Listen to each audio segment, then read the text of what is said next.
আওয়ামী লীগ আসবে, আওয়ামী লীগের রাজনীতিটা প্রকৃত আওয়ামী লীগের রাজনীতি নিয়ে আসবে।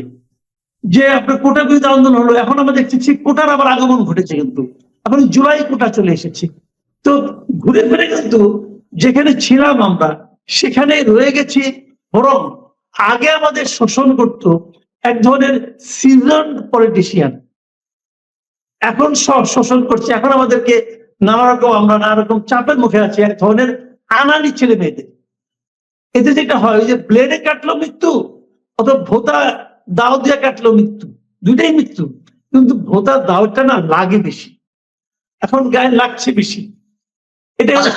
আপনি আপনি যে মানে মুক্তিযুদ্ধের কথা বলছিলেন, যে আমরা আগে দেখেছি যে মুক্তিযুদ্ধটাকে ব্যবহার করে ক্ষমতায় টিকে থাকার এক ধরনের প্রচেষ্টা চলেছে, সেটি আমরা প্রত্যক্ষ করেছি, দেখেছি। এখন আবার মুক্তিযুদ্ধ 2 বলা হচ্ছে। এই যে জায়গাটায় এরকম কি কখনো আপনার মনে হয়েছে, বা আমরা তো এরকমও দেখছি যে গত বছরের 5ই আগস্টের পর থেকে ইনফ্যাক্ট পুরো রাষ্ট্র বা নতুন যারা বন্দোবস্তের কথা বলছেন তারা মুক্তিযুদ্ধটাকে প্রতিপক্ষ করে দাঁড় করে দিয়েছেন এবং মুক্তিযুদ্ধের সঙ্গে যা কিছু সম্পর্কিত সবকিছুকে মুছে ফেলার একটা চেষ্টা করা হয়েছে। তাহলে কি বিষয়টি এরকম বলা যায় যে আসলে গত বছরের জুলাই আগস্টে যে আন্দোলন বা বিপ্লব বা অভ্যুত্থান যাই বলি না কেন, সেটি আসলে মুক্তিযুদ্ধের একটি পাল্টা অভ্যুত্থান, পাল্টা বিপ্লব বা প্রতি বিপ্লব, এরকম অনেকে বলার চেষ্টা করে। এই ব্যাখ্যাটাকে আপনি কিভাবে দেখবেন? ঠিক পাল্টা কিনা আমি জানি না, কিন্তু আমি অত্যন্ত বেদনার সঙ্গে এটা লক্ষ্য করেছি যে মুক্তিযুদ্ধের যে বিষয়টা, এই বিষয়টাকে নানাভাবে, সরাসরি বলতে অনেকে হয়তো লজ্জা পায় অথবা একটু বাদো বাদো ঠেকে অথবা ভাবে এটা হয়তো প্রচন্ড প্রতিবাদের মুখে পড়তে পারি, এরকম হয়তো অনেকের মধ্যে আছে। কিন্তু মূলত আমি দেখেছি যে মুক্তিযুদ্ধের যে অর্জনগুলো, সেগুলোকে মানে যদি ছোট করে দেখানো যায় তাহলে যেন এরা খুব আনন্দিত হয়, এবং ওই আনন্দ দেখে মনে হয় ওদের মনের ভিতরে বোধহয় এই জিনিসটা আছে যে ওই 71-এ আমরা হেরেছিলাম, এখন আমরা জিতবো।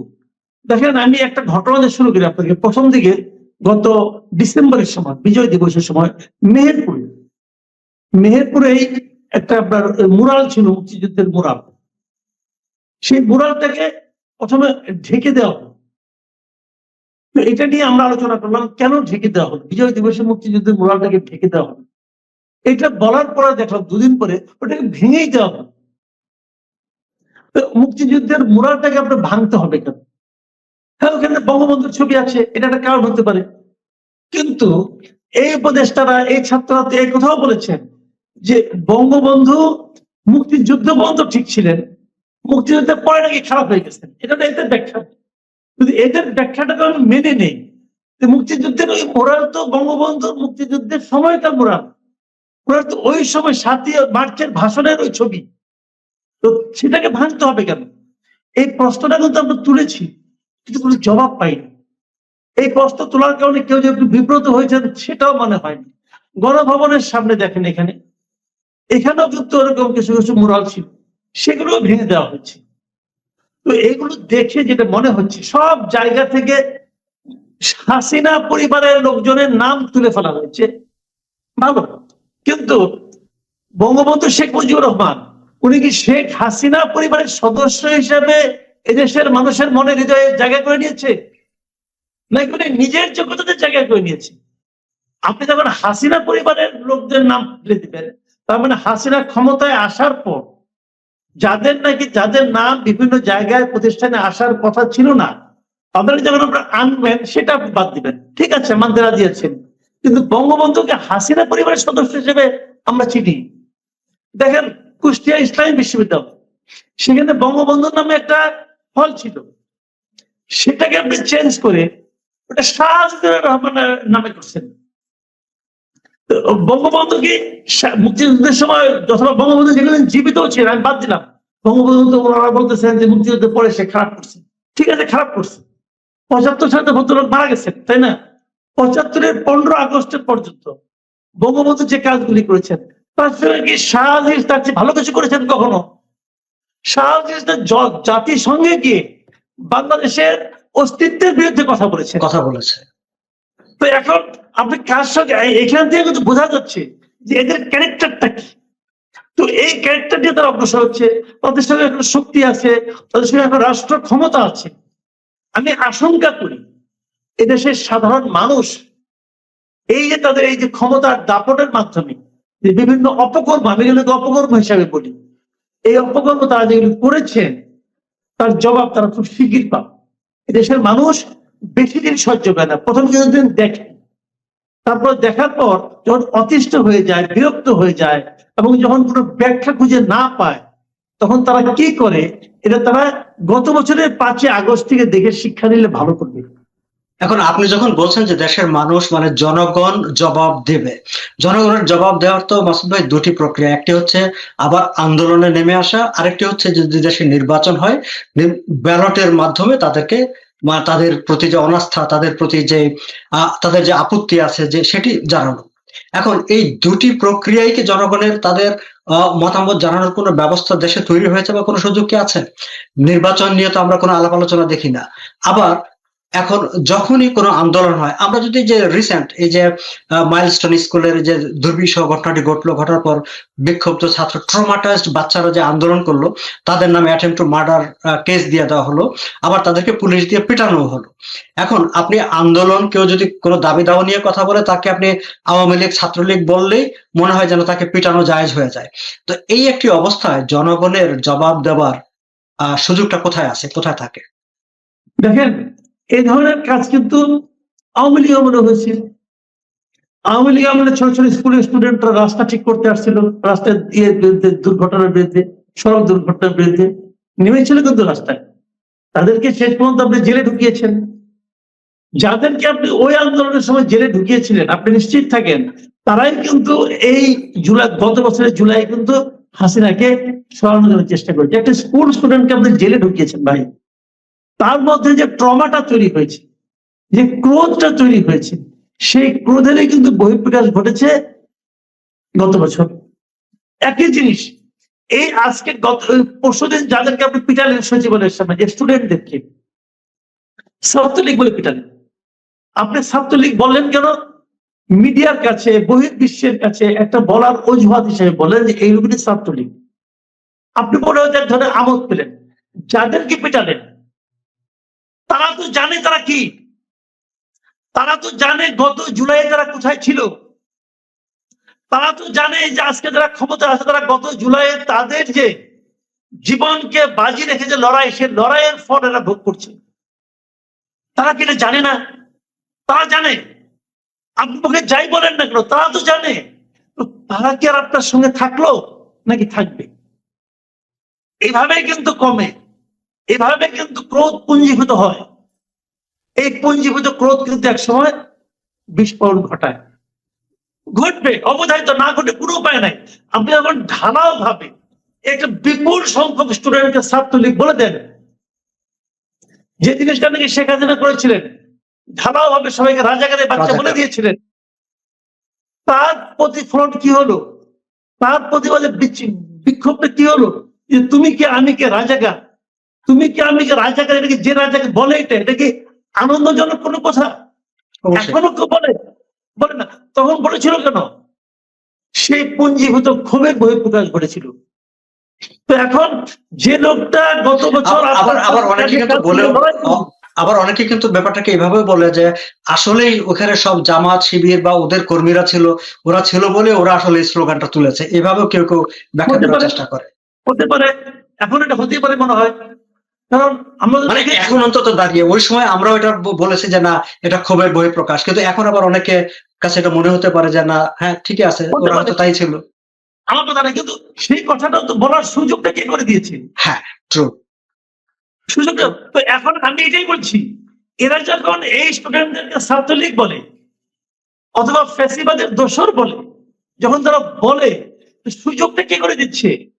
সরকার। সুযোগটা এরা করে দিচ্ছে, তারা করে দিচ্ছে। আমি তো মাঝে মাঝে বলি, বুঝছেন, আমি মাঝে মাঝে বলি যে আওয়ামী লীগের যত নেতা কর্মী নেতা আছে, যত আছে, এদের সবারই উচিত এরই মধ্যে ডক্টর ইউনূসের একটা ছবি বড় করে বাঁধিয়ে রাখা, এই করে বাঁধিয়ে রাখা।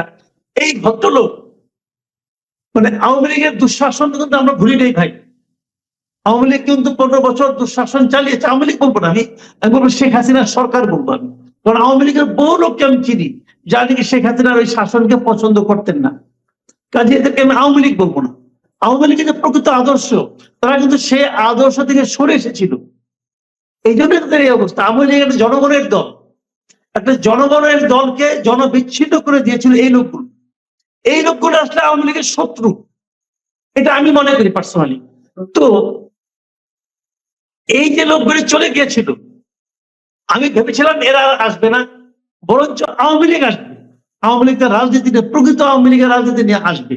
কিন্তু ডক্টর ইউনূস এমন এমন ব্যবস্থা করতেছেন যে ডক্টর ইউনূস ওনাদের আসার পথটাকে সুগম করে দিচ্ছেন। এই জন্যই এই লোকগুলিকে বলবো, আপনাদের টাকা পয়সা লুটপাট অনেক করছেন, এখন এই টাকা পয়সা খরচ করে ডক্টর ইউনূস একটা ছবি বাঁধায় রাখেন। কারণ আপনারা তখন বলবেন যে এই লোকটার কারণে আমরা এত দুর্নীতি করার পরও আবার দেশে ব্যাক করার সুযোগ পাচ্ছি। উনি এই যে কাজটা ওরা করছেন এখন যে জিনিসগুলো বিভিন্ন জায়গায়, 1 নম্বর নিজেরা দেশ চালাতে পারছেন না, নিজেদের অযোগ্যতা প্রমাণ করছেন নানা ভাবে। 2 নম্বর যে আওয়ামী লীগের উপর একটা ঢালাও তারা নির্যাতন চালানোর চেষ্টা করছেন। একজন লোকের রাস্তায় পেলেন, পেয়ে তারা মারা শুরু করলেন। কিভাবে পারছেন কেন? এই লোকটা ফেসিবাদের দোষক, আপনাকে কেউ আটকাবে না, বলবে আরো বারো, অথবা চুপ থাকবে। যে ব্যথা পাবে, যে মনে মনে ভাববে এটা ঠিক হচ্ছে না, সেও কিন্তু ওখানে যাবে না, কারণ ভাববে আমি ফিরাতে গেলে যদি আমাকেও দোষর বলে।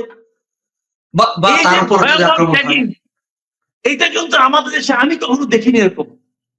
এই যে মব, এই মব আমি দেখিনি। যদিও আমাদের প্রধান উপদেষ্টার প্রেস সেক্রেটারি বলেন এটা মব না, এটা প্রেশার গ্রুপ। আমি এখানে বলি দেখেন, বলা আল্লাহর কি খেলা। এই বলছে না সে যে 9 ঘন্টা আটকে ছিল 9 ঘন্টা, তখন উনি বুঝতে পারছেন এটা কি প্রেশার নাকি মব। এটা বুঝতে হবে ভাই, এটা তো তারা শুরু করেছে। এখন জবাব দেওয়ার যে আরেকটি প্রক্রিয়া, আমরা যদি নির্বাচনের কথা বলি, যে একটা ডেমোক্রেটিক প্রসেস, এবং আমরা এটাই তো শুনেছি যে শেখ হাসিনা ইলেকশন দেয় না, আওয়ামী লীগ নির্বাচন দেয় না, জনগণকে ভোট দিতে দেয় না। তো এই যে ভোট দিতে দেয় না, তার যে আকাঙ্ক্ষা, ভোট দেওয়ার যে আকাঙ্ক্ষা, সেটাও একটা ক্ষোভের তৈরি করেছে। এখন সেটাও একটা জবাব দেওয়ার একটা প্রক্রিয়া। ভোট আমরা দেখতে পাই কিনা, নির্বাচন আমরা দেখতে পাই কিনা? আমি মনে করি নির্বাচন হবে। ডক্টর ইউনূস এবং তার উপদেষ্টা মন্ডলীর কারো কারোর মধ্যে না, অনেকের মধ্যেই, মানে অর্ধেকের বেশির মধ্যে একটা সুপ্ত আকাঙ্ক্ষা আছে, জীবনে লটারি পাওয়ার মতো উপদেষ্টার পদটা পাইছি, এটা ছাড়বো না, যতদিন সম্ভব এটা আঁকড়ে ধরে থাকবে। এবং এই আঁকড়ে ধরে থাকার জন্য তাদের কাছে একটা কমন আছে, স্বৈরাচার আবার চলে আসবে, আমরা চলে গেলে আবার স্বৈরাচার চলে আসবে। আবার কেউ কেউ বলে যে নির্বাচনে কি একমাত্র সমাধান, নির্বাচনের মাধ্যমে যারা আসবে তারা আসলেই কি সব সমস্যার সমাধান হয়ে যাবে? আমি তাদের সঙ্গে একমত যে নির্বাচন আসলেই সব সমস্যার সমাধান হবে না। নির্বাচন দিলে পরে যারা নির্বাচনে জিতবে তাদের সব সমস্যার সমাধান করে দিতে পারবে অথবা চাইবে, এটা আমি মনে করি না। তাদের যে রাজনৈতিক শ্রেণী চরিত্র তা সেটা প্রমাণ করে না। এগুলো সবই আমি মানি, কিন্তু পাশাপাশি আমি এটাও মানি যে একটা নিয়মতান্ত্রিক ব্যবস্থা, একটা গণতান্ত্রিক ব্যবস্থায় উত্তরণের জন্য, যাওয়ার জন্য প্রথম যে কাজটা সেটাই হচ্ছে নির্বাচন। নির্বাচন ছাড়া আপনি গণতান্ত্রিক প্রক্রিয়া কিভাবে যাবেন? এদের ভাবখানা এরকম কি যে তারা গণতান্ত্রিক প্রক্রিয়ায় যাওয়ার কথা বলেন কিন্তু নির্বাচন চান না। তা আপনি আমাকে বলেন ভাই, নির্বাচনকে না দিয়ে, নির্বাচন মানে কি? আপনি জনগণকে সুযোগ দিচ্ছেন, সে বেছে নিবে যে সে কারা দেশের শাসন ভার পালন করবে, দায়িত্বটা কে নিবে। জনগণকে বসে বাঁচার সুযোগ দিবেন না। আপনি একে একে সিদ্ধান্ত নিবেন, আপনি একে একে অন্য দেশের সঙ্গে নন ডিসক্লোজার এগ্রিমেন্ট করবেন। আপনাকে কে দিচ্ছে? আপনি তো কারো কাছে জবাব দিয়ে করেন না। তো আপনি তো নবডি। একটা পলিটিক্যাল পার্টি যখন ক্ষমতা থাকে, সেইখানে যদি একটা নির্বাচন ব্যবস্থা থাকে, যদি নির্বাচনটা হয়, তখন তার মধ্যে কিন্তু ভয়টা থাকে। এই যে আমি যে মন্দ কাজ করব, 5 বছর পরে জনগণ আমাকে ফেলাই দেবে। কিন্তু যখন সে ধরনের কোনো আকাঙ্ক্ষিক সমস্যা, শেখ হাসিনা যে কাজটা করছিল, ওনার সে ভয় ছিল না, আমাকে কেউ ফেলতে পারবে না, কারণ আমি তো নির্বাচন আমার মতো করে করবো। আর এদের হলো আমি তো নির্বাচনই দিব না। এইটা ভাই হবে না, সিম্পল, এটা হবে না, এটা আপনি পারবেন না। আমি তো মনে করি এই সরকারকে টিকিয়ে রাখছে বিএনপি, একদম simple, clear and simple. BNP যদি কাউকে বলে যে আমরা এই সরকারের সঙ্গে নাই, এই সরকার 10 দিন টিকতে পারে। যদি বিএনপি কি এরকম কোনো অবস্থায় আছে সত্যিকার অর্থে রাজনৈতিকভাবে ওই জায়গাটায় কি আছে যে তারা এরকম কোন সিদ্ধান্তে যেতে পারে যে আমরা এই সরকারকে সমর্থন করব না? বরং মনে তো হচ্ছে যে বিএনপি ক্রমশ তাদের যে রাজনৈতিক প্রভাব সেটি তারা হারিয়ে ফেলছে, ক্রমশ তারা মানে কেমন যেন এক ধরনের একটা নন ফাংশনিং পলিটিক্যাল পার্টির মতো বিহেভ করছে, সেটি কেন মনে হয়? আপনি অনেক সুন্দর সুন্দর কথা বলেন। আমি একটা খোলামেলা কথা বলি, বিএনপিকে আমার মাঝে মাঝে মনে হয় কি জানেন, এটা একটা লাজুক পার্টি, এটা লজ্জা পায়। এরা যে কিছু বলবে এটা আপনার করা ঠিক না, এটা করতে পারবেন না, লজ্জা পায়। বিএনপির এখনকার পর্যন্ত ভূমিকা, গত কয়েক 1 বছরের ভূমিকা, বিএনপির সিম্পল কথা তাদের ভাবভঙ্গিতে যেটা মনে হয়, আমি যে সরকারকে অসহযোগিতা করবো, আমি যে সরকারকে চাপ দিব, লোকে তো বলবে আমাকে যে আমি ক্ষমতায় যাওয়ার জন্য পাগল হয়ে গেছি। আমি খালি বলি ভাই, আপনি তো ক্ষমতায় যাওয়ার জন্য রাজনীতি করেন। অবশ্যই আপনি যদি ক্ষমতায় যাওয়ার জন্য রাজনীতি করেন, তাহলে আপনার রাজনীতির জন্য যদি পাগল হন, সমস্যাটা কোথায়? কে কি বললো না বলে তো আপনি কি যায় আসে? আপনি কি মনে করেন যারা বিএনপি করে তারা কি ভাবে? তারা ভাবে হলো অন্য সকল দলের চেয়ে যদি আমি ক্ষমতায় যাই, আমি দেশের জন্য, জনগণের জন্য ভালো করতে পারবো। এই তো মনে করে যারা বিএনপিকে সাপোর্ট করে, তারাও মনে করে যদি আমার দল ক্ষমতায় আসে দেশটা ভালো চলবে। এই তো অবশ্যই ক্ষমতায় যাওয়ার জন্য তো আপনারা করছেন, তো করেন না কেন? এখানে লজ্জার কি আছে? এনসিপি বলে অথবা জামাত বলে ওরা যাওয়ার জন্য পাগল হয়ে গেছে, এটা শুনে তারা লজ্জা পায়। তাহলে যদি আমরা চাপ দেই, তাহলে লোকে যদি আমাকে বলে ক্ষমতায় যাওয়ার জন্য পাগল হয়ে গেছে, এই লজ্জায় তারা কিছু বলে না। না, কিন্তু আপনি ঠিক আছে, আপনি নির্বাচনের জন্য চাপ দিলেন না, সেটি একটি বিষয়, কিন্তু যে অব্যবস্থা হচ্ছে, যে মানে দুঃশাসন হচ্ছে বা জনগণের দুর্ভোগ হয় এমন যেসব ব্যবস্থা হচ্ছে তার ব্যাপারে আপনি চাপ দিবেন না? তাইলে আপনি তো জনগণের ঠিক কথা বলছেন। আমি আপনাকে বলেছি না, এখানে হলো বিএনপির রাজনৈতিক দুর্বলতা, বিএনপির নেতৃত্বের দুর্বলতা। বিএনপির নেতৃত্বে 2টা স্টেজ আছে, আমি যেটা বুঝি আর কি। একটা হলো কি আপনার লন্ডন ভিত্তিক, আরেকটা হলো ঢাকা ভিত্তিক। ঢাকায় যে নেতৃত্বগুলো আছে এরা খুব ট্রেডিশনাল কিছু লোক আছে। এরা হলো আমি গদি বসে বসছি, বসে আর আমি চেয়ারে বসছি, বসে আমার পাছাও মোটা হয়ে গেছে, আমি উঠতে চাই না, আশেপাশে কারো আসতেও দিব না। এবং এদের মধ্যে চিন্তা ভাবনা খুবই ট্রেডিশনাল। এরা জনগণের সঙ্গে কোনো ধরনের সম্পৃক্ততা নাই, জাস্ট নাই। আর লন্ডনে যিনি বসে আছেন উনি যেভাবে গিয়েছিলেন এখন সেভাবে নাই, এটা আমার অবজারভেশন। আমার মনে হয় ওনার মধ্যে রাজনৈতিক প্রজ্ঞা এবং চেতনা অনেক শার্প হয়েছে এবং উনি অনেক মানে সমালোচনা সহ্য করতে পারেন, সমালোচনা নিতে পারেন এবং দিক নির্দেশনাও দিতে পারেন। বাট ওনার সমস্যাটা হয়েছে দূরত্বের সমস্যা। এই যে ঢাকার নেতৃত্ব যারা আছে এরা ওনার কথা সব উনি যেভাবে চান সেভাবে করে কিনা এটা নিয়ে আমার সন্দেহ আছে। বিএনপির রাজনীতি ততক্ষণ পর্যন্ত চেঞ্জ হবে না যতক্ষণ পর্যন্ত নাকি তারেক রহমান দেশে না আসবে। ওনাকে একটা জুজুর ভয় দেখায় ওখানে রেখে দিচ্ছে, আপনি আসলে কিন্তু আপনাকে মেরে ফেলাবে। তাহলে আপনি আসবেন না? যখন নির্বাচন শুরু করেন আপনি আসবেন না? এই সাহস দিয়ে আপনি রাজনীতি করতে আসছেন? এটা হইল রে ভাই। আপনি খালি একটা কথা গেলে, আমি একটা হাইপোথেটিক্যাল কথা আপনাকে বলি, আপনি জাস্ট ধরে নেন তারেক রহমানের জায়গায় শেখ হাসিনা, তার প্রতিপক্ষ দেশ ছেড়ে পালাইছে, সে লন্ডন ছিল, 5 তারিখে পালাইছে, সে বলে আমি এখনই রওনা দিব। তার লোক বলবে আপনার টিকিট কাটি, ওই টিকিট তোমরা কাটতে থাকো, আমি আইগিতে থাকি। শেখ হাসিনাকে যতটুকু চিনি উনি এই কাজ করতেন। আর আজকে 11 মাস হয়ে গেছে, 1 বছর হয়ে যাচ্ছে, উনি ওখান থেকে আসেন না, কারণ ওনাকে ভয় দেখানো হয়েছে। তাহলে আপনি ওই দিন আমি এক লিডার আমাকে বলতেছে বিএনপি লিডার, আসলে বিএনপি লিডাররাও জানে না কেন তারেক রহমান আসে না।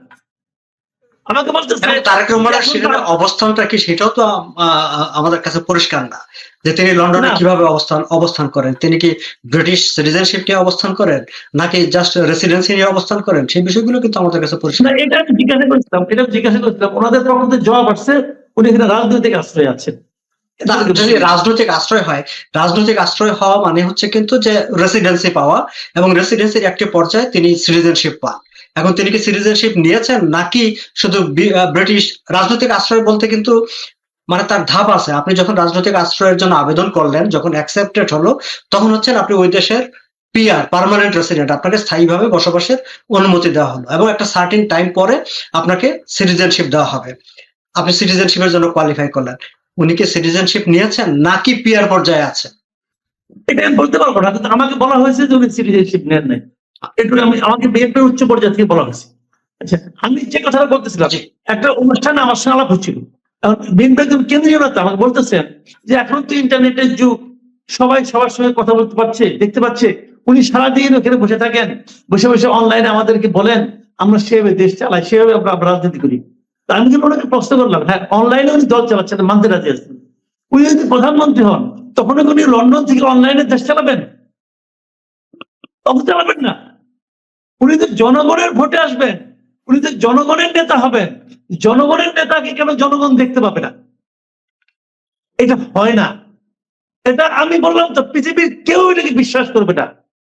অবিশ্বাস্য ঘটনা একটা আমাদের এখানে হচ্ছে, এবং এটা নিয়ে কেউ কোনো প্রশ্ন করছে না। তো এগুলো আমাদের জাতি হিসাবে, আমি আমার অন্য কিছু না, জাতি হিসাবে আমরা যে কত অসহায় সেটাই বলছি। আবার দেখেন যে সামনে নির্বাচন যেটা আয়োজন করছে ইউনূস সাহেব, উনি বলছেন ইতিহাসে নাকি সবচেয়ে ভালো নির্বাচন উনি দিবেন। মানলাম ওনার কথা, উনি একজন জ্ঞানী মানুষ, নোবেল টোবেল পাইছেন, উনি তো মিথ্যা বলবেন না, উনি দিবেন। নমুনা কোথায়? নমুনা তো দেখছি না। উনি, আমি তো প্রথমত মনে করি যে উনার পক্ষে একটা নিরপেক্ষ অবস্থায় থাকাই সম্ভব না। কারণ এনসিপি উনার দল, এনসিপি কে উনি বানিয়েছেন, উনি বলেছেন তোমরা বানাও। এনসিপি কোথাও গেলে পরে যে সমস্ত তাদেরকে আপনার নিরাপত্তা প্রহরা দেওয়া হয়, এটা তো অবিশ্বাস্য। বাংলাদেশের ইতিহাসে কোন বিরোধী দল, কোন মানে সরকারের সঙ্গে সম্পৃক্ত নয় এমন কোন দল এই ধরনের নিরাপত্তা জীবনে পায় নাই। কিন্তু আমরা দেখছি আমার বিপরীত দিকে যে যেরকম আইন কানুন বানানো হয়েছে, নির্বাহী আদেশে আওয়ামী লীগের কার্যক্রম নিষিদ্ধ করা হয়েছে, এটা তো বোঝাই যাচ্ছে আগামী নির্বাচনে আওয়ামী লীগ থাকবে না। যদি আওয়ামী লীগ সেই নির্বাচনে না থাকে, সেটা ইতিহাসের শ্রেষ্ঠ নির্বাচন কি করে হবে? দেখেন, আওয়ামী লীগ নাই মানে কি শেখ হাসিনার কথা বলছি না আমি বলছি যে আওয়ামী লীগের যে যারা আওয়ামী লীগকে ভোট দেয়, আওয়ামী লীগ যারা করে বাংলাদেশ, তাদের কিন্তু আওয়ামী লীগ তিন পুরুষের দল করতো। এটা দাদা আওয়ামী লীগ করতো, বাবা আওয়ামী লীগ করে, ছেলে আওয়ামী লীগ করে। এটা কিন্তু আওয়ামী লীগ কিন্তু সেই দল। আওয়ামী লীগ যেবার সবচেয়ে কম ভোট পায়, আমি এভাবে দেখেছি যে আমি যদি 91 সাল থেকে প্রকৃত নির্বাচন মনে করি, 91, 96, 2001 এবং 2008, আমি এই চারটাকে নির্বাচন মনে করি, বাকিগুলিকে মনে করি না। এই চারটা নির্বাচনের মধ্যে আওয়ামী লীগ সবচেয়ে কম ভোট পেয়েছিল 2001 সালে। সেই 2001-এর নির্বাচনে আওয়ামী লীগ ভোট পেয়েছিল 2,28,00,000। 2,28,00,000 লোক মিনিমাম এই দেশে আওয়ামী লীগকে ভোট দেয়। এর মধ্যে ভোটার অনেক বেড়েছে। ধরলাম 15 বছরে আওয়ামী লীগ অনেক দুর্নীতি করছে, এই জন্য ভোটার আপনার কমবে। ধরলাম কমলো 28,00,000, ভাই তাও তো 2 কোটি ভোটার আছে যারা আওয়ামী লীগকে ভোট দেয়। সেই 2 কোটি ভোটারের জন্য আপনি কি বিকল্প রাখছেন ভোটার লিস্টে, ব্যালট পেপারে? সে যখন ভোট দিতে যাবে, সে তার প্রার্থীকে তখন পাবে না। তো এই নির্বাচন কি করে ইতিহাসের শ্রেষ্ঠ নির্বাচন হয়? এখন আরেকটা কপি হবে, এটা 2014-এর একটা কপি হবে।